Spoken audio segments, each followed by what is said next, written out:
Hi, everyone. Welcome back to the podcast of being the best version of yourself. I'm your host, Dr. Carey Heller. Today, we have a special guest, Catherine. Why don't you go ahead and tell us a little bit about yourself and what you do? Well, good morning, Carrie. Thanks for having me on the show. Really appreciate it. I'm excited to be here. So I'm a former nurse practitioner and now a health and wellness life coach. And I specialize in emotional alchemy and helping people regain physical and mental energy. So I like working with people who are tired of feeling tired and worried and help them regain that sustained energy and focus, both physically and mentally, so they can, have better outcomes in their life, better relationships, feel better in their mind and body, have more self-confidence, feel more at peace with themselves, and happier in their relationships and their work and whatnot. So I'm currently pursuing studying a PhD, a doctorate in natural medicine. So this is opening up a whole new world from my former medical background. This is with Quantum University. So we're bringing quantum physics and consciousness back into health, back into the holistic model of mind and body connection, because they don't go one without the other. And I know we're going to have a nice conversation about this. So that's a little bit about me. Oh, great. Thank you. Well, it's great to have you. So, maybe a first question to think about is for people, like, what would you tell someone if, they present with certain issues and they just feel like, oh, what? I'm never going to get better. Why should I even try? Yeah, and that's the not even trying because of the expectation of failure. And here's the thing: all of your cells in your body, they respond to where you focus your attention. We know that energy flows where attention goes. And so if you're focused on it's not going to work, I've tried everything, you're basically setting yourself up for failure, right? And so what I like to do is use small hinges that open big door.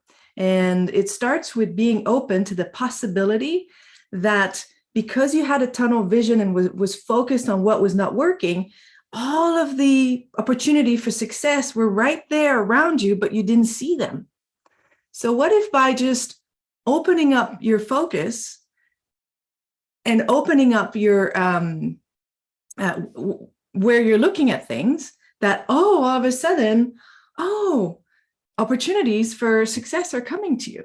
So it And sounds like it's kind of like the idea of kind of almost taking like a bird's eye view, taking a step out of kind of this narrow focus you have on yourself and looking more globally at stuff can help you to figure out what am I missing that's the myth that would allow me to sort of make things better in my life. yes, and also oftentimes when people want something in their life, whether it's more energy or they want to lose weight or they want to, make more money, whatever it is, they get sort of trenched into what it has to look like. And so if what they're expecting that it's going to look like doesn't come, but it's out there, it looks completely different, and it will bring the same outcome, they completely miss it. And so it's release the attachment of what it has to be, what it has to look like, right? And opening up to a journey of discovery, releasing the expectations and the judgments. Right. But I guess on some level, like having a goal to strive for, so some sense of what it might look like, even like different possibilities. How do you feel like that plays into someone's motivation to make those changes in the first place? Absolutely. And I mean, in coaching, that's the number one step is to set up a goal. It's like you're setting up your GPS coordinates. So while in the past you were focused on what was not working, your GPS coordinate was bringing you to what was not working. So what do you want instead? I like to use sort of the pivot method, like the 180 degree. Okay, you don't want this. We're clear. You no longer want this in your life. What do you want instead? And sometimes it's the exact opposite. And that's the GPS coordinate that we punch into your, into your psyche so that you can focus your attention on going there while remaining open to how it may show up in your life. But totally, I mean, without a goal, without a destination, we go in circles, right? Right. So this idea of striving for a goal, but also sort of being open to possibilities along the way. So it's similarly the idea of it's about sort of a different journey to maybe somewhat of the same end goal, but there may be variability in that end goal. Like maybe the general idea is there, but that what the specifics of it may sort of become more clear as you get closer to what that actually looks like. Absolutely. Yes. And clarity comes from action. Oftentimes it's taking action before you even feel ready, and to trust in your ability to figure things out. And it's like, as you put one foot in front of the other towards that goal, it's like when you punch the GPS coordinate to go somewhere, you might hit some construction, detours, traffic jams, but you're still heading for that goal, but you're on the journey of the adventure of where life is taking you, and releasing the judgment of, oh, I'm going to be late, or oh, it's construction. It's like, no, be open to what this is bringing to you, and reaping the gifts of all of these things, because it makes the journey much more fun. It's not about the destination, right? It's about the journey. Right. Yeah. And for someone that has a lot of chronic health issues, how do you navigate helping them to, on some level, be in tune with the mind-body connection, but also be able to kind of maybe use some tools to say, even though I don't feel great, here's how I can sort of compensate and maybe get done what I need to get done, not push myself, but still be able to function at least adequately, as opposed to sort of not doing anything at all. Absolutely. It's about baby steps. With someone who's had a chronic illness, I like to look at the whole, like the global picture. It's not just their physical body.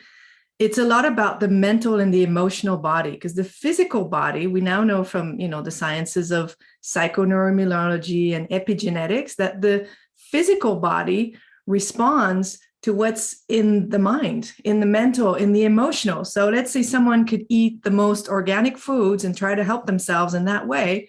But if their thoughts are toxic, and if they're constantly judging themselves for not being able to do stuff, they're, or they're being wounded emotionally and can't let go of grudges of the past, it's like eating fast food. It's as toxic to the body as eating fast food, right? So we look at the food, we look at the physical thing, sleep, how's their movement more than exercise. But very soon I like to dive into the mental aspects and the emotional aspects. And I found, I'm a survivor and remissioner of a chronic Lyme disease that was dormant in my body for 16 years. And I recovered in ways that were unheard of. On forums. And yes, I did a lot of stuff on my physical body, but I did such a deep journey of emotional healing. And with somebody with a chronic illness, when something is persisting in one's life, there is usually what's called a secondary benefit. And I'm saying this with no judgment, but what I'm seeing in the people that I've helped with Lyme disease recover their health and their life is, it's like their bodies were thinking, if you put yourself in the mind of the body, that, well, if I heal and I give my human all the energy back, and the human just throws me back into overworking, people pleasing, putting other people's needs first. They're just throwing me back into the conditions that got me sick in the first place. I ain't doing that. I'm holding on to this disease. Does that make sense? Yeah. And so it's the idea that even though those things are not causing the disease, it makes it easier to hold on to sort of the benefits you get out of it. And in turn, and this can obviously be said for other things. I see this, with kids where, if they have a hard time getting stuff done, like with ADHD or just general executive function issues, sometimes the secondary benefit is it allows them to kind of keep having someone help them as opposed to learn to do it themselves. Yes.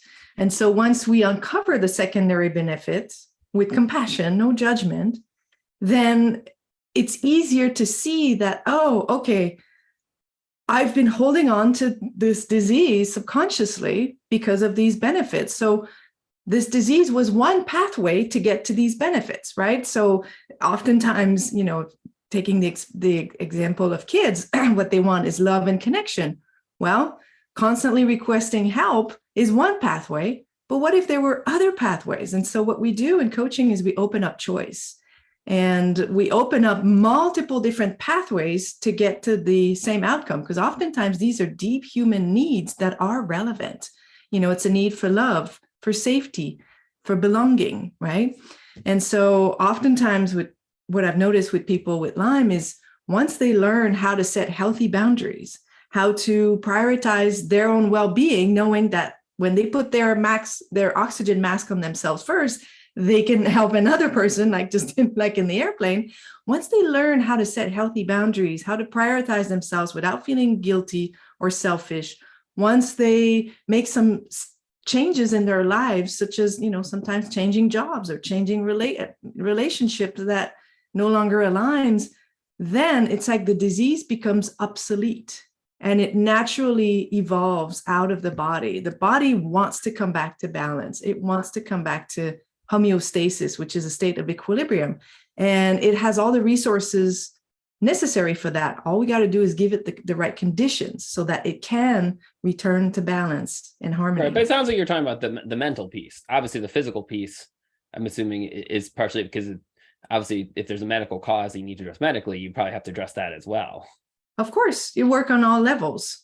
But in the medical field, I was a nurse practitioner before, so I know the scope of the medical field. And I think we've been trained as a society to think that medicine is all there is, but it's not, right? So what if by encompassing a much broader scope and working with holistic practitioners, it's much easier to sort of set pillars back as the foundation for the body to recover from, in the medicine, we have paradigms that say, oh, you can't heal from chronic illnesses. Once you've got hypertension, you've got it for life. No. Once you got diabetes, you got it for life. No. There are numerous examples of people who have reversed these illnesses by making some mind-body changes in their lives that sometimes are less radical than what people think. But I'm definitely not suggesting that people quit their medical follow-up. No, absolutely not. Keep your medical follow-up, but including something that's addressing more of the mental, the emotional aspects, even spiritual aspects. And it does influence the body greatly. Right. And based on what you're saying, I would assume, would meditation be kind of a big part of this?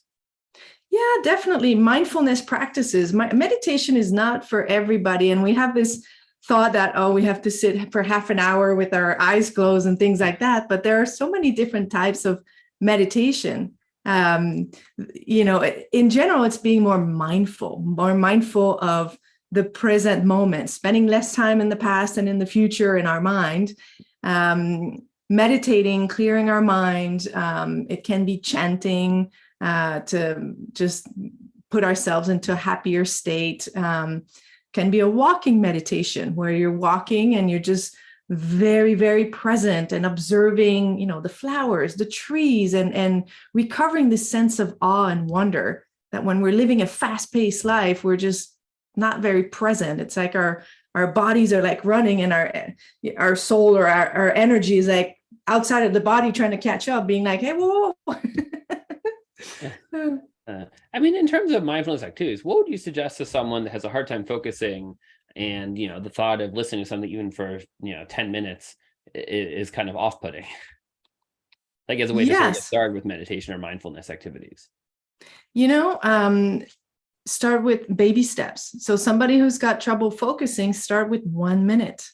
Just close your eyes, do some deep breaths, sometimes just 10 deep breaths where you inhale 5 seconds, you hold for 5 seconds, and you exhale for 7 seconds.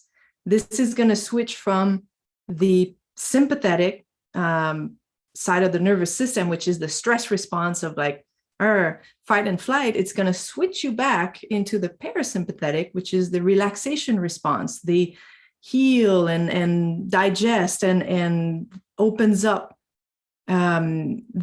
focus and creativity. So definitely, start with 1 minute of that. Get yourself slowly go up to 2 minutes, 3 minutes. Sometimes we think, oh, I have to do like 30 minutes all at once. No. Just start with small. It's better to do 1 minute than not do it at all, right?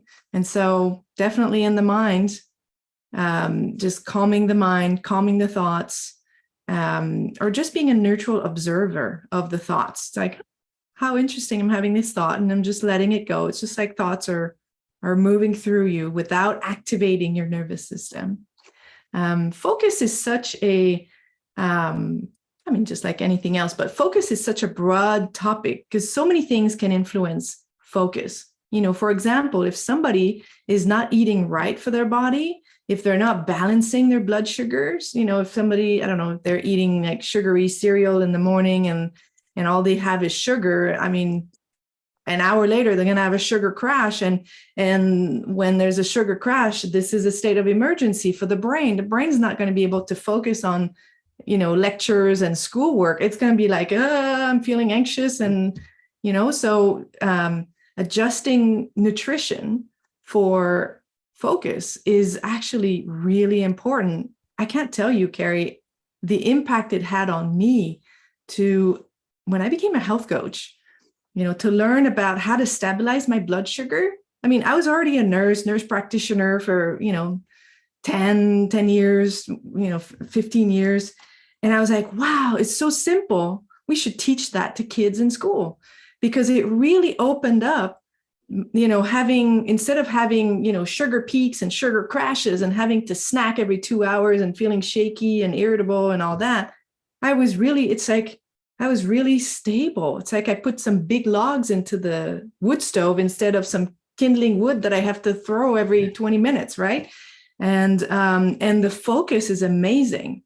So definitely food, definitely small increments of meditative practice, mindfulness, and moving the body. The body needs to, you know, move and eliminate excess agitation, if you will. And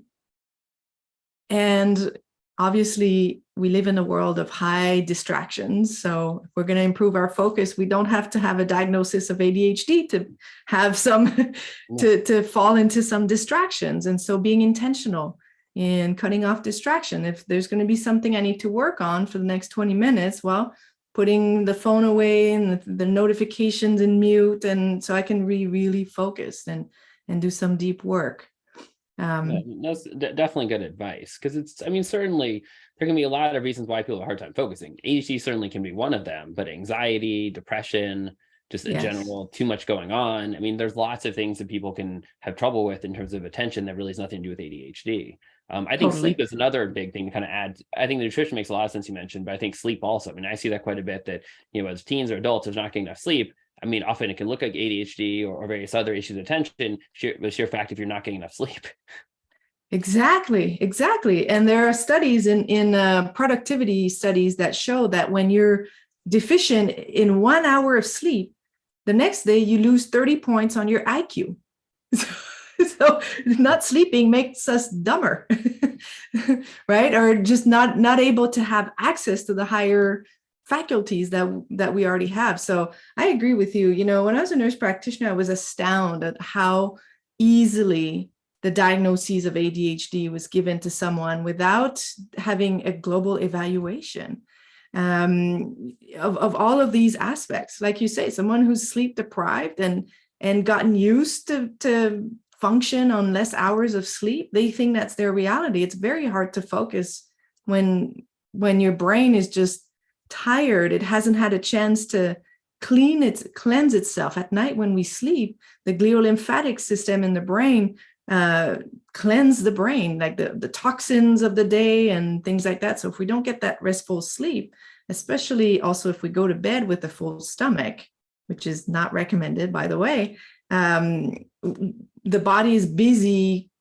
digesting the food rather than cleansing the brain and fixing the learnings of the day into the memories and different things like that. So sometimes people might feel like they get enough sleep, but if they don't have good sleep habits before they go to sleep, it impairs the quality of the sleep.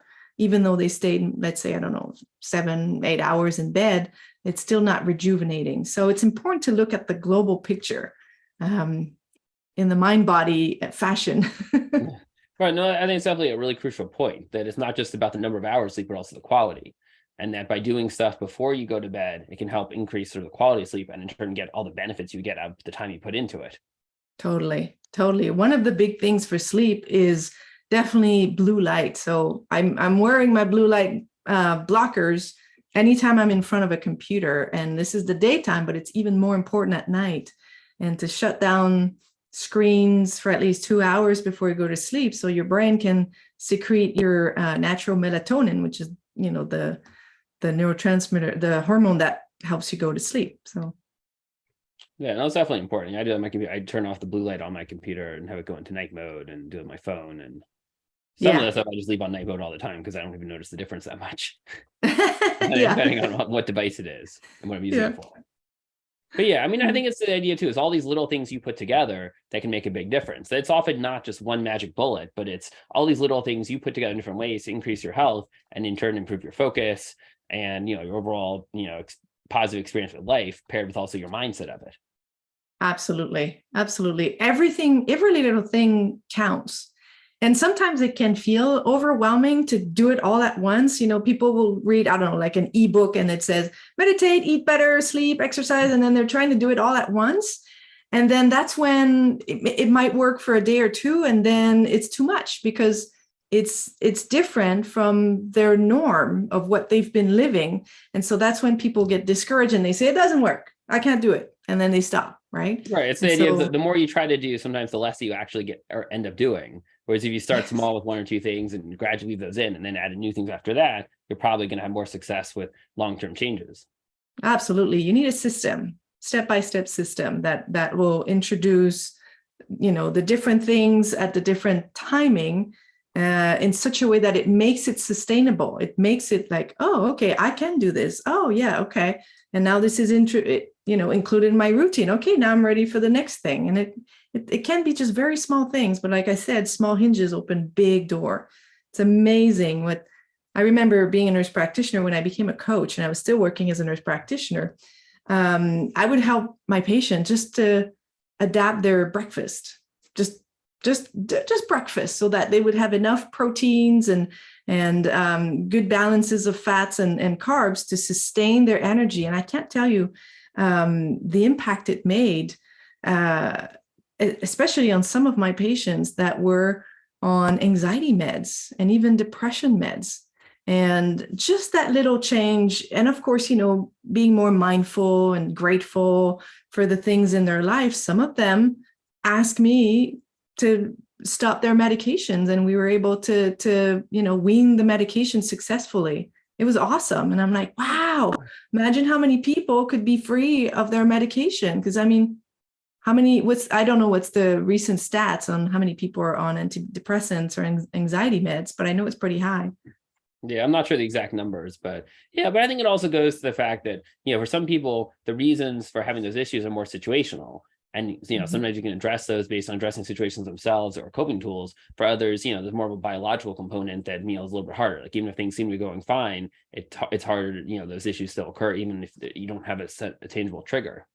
Totally. Obviously everyone's different in terms of, when medicine makes sense or doesn't, but either way, these, sort of, behavioral tools you can use are often quite helpful, whether it's enough to get off medicine or not. But either way, it can help. Because, with ADHD, medicine often helps a lot or can help a lot for the right person, but it's usually not going to fix things 100%. And so that's where the behavioral strategies come into play to kind of, fill in the gaps. And then, for some people, they can do fine without medicine with enough behavioral tools. For others, they still need the medicine, but having the behavioral tools still helps them to get sort of better coverage in terms of symptom reduction. Absolutely. And they can go from surviving to thriving. Right, exactly. Yeah. Well, this was good. Do you have any final sort of thoughts for our listeners, and anything you'd like to share related to our conversation for today? It's like anything in life. We, as human beings, we're very resilient, and we adapt to situations pretty quickly. And we also adapt to a suboptimal norm of energy, of focus, of joy in our life. So I want to invite people to not settle for something that feels like, oh, it's the norm because everybody's doing it, right? I think that the model that we live in society, the fast pace, the distraction, is not a healthy model to follow. So I want to inspire people to look at their life and see what is it that they're tolerating, what is it that they're not, that they're complaining about, or that they're in their minds, there's thinking, oh, I can never get improvement on that. And just open yourself up to the possibility that it can get better and that baby steps can get you there. You don't have to jump, to climb a mountain, but focus on one aspect of your life that you would like to improve today and take some baby steps. And you'll see that it is going to impact other aspects of your life, because how we do one thing is how we do everything. And it can get better. In fact, the better it gets, the better it gets. All right, well, that's great advice. Well, thank you. And I guess if people want to reach out to you, where can they find you? Yes. So people can find me on Facebook and Instagram, Catherine Gagnon, Transformational Coach. I think my Instagram is Catherine Transformational Coach. And my website is my name, catherinegagnon.ca. So I'll just spell it because it's the French way. So it's www.catherinE.ca. And so there's information on my website about different programs and how to reach me by email. So. All right, well, wonderful. Thanks again for coming out there. It's a great conversation. We definitely appreciate you joining us today. So thank you. Thank you so much for having me, Carey. You're welcome.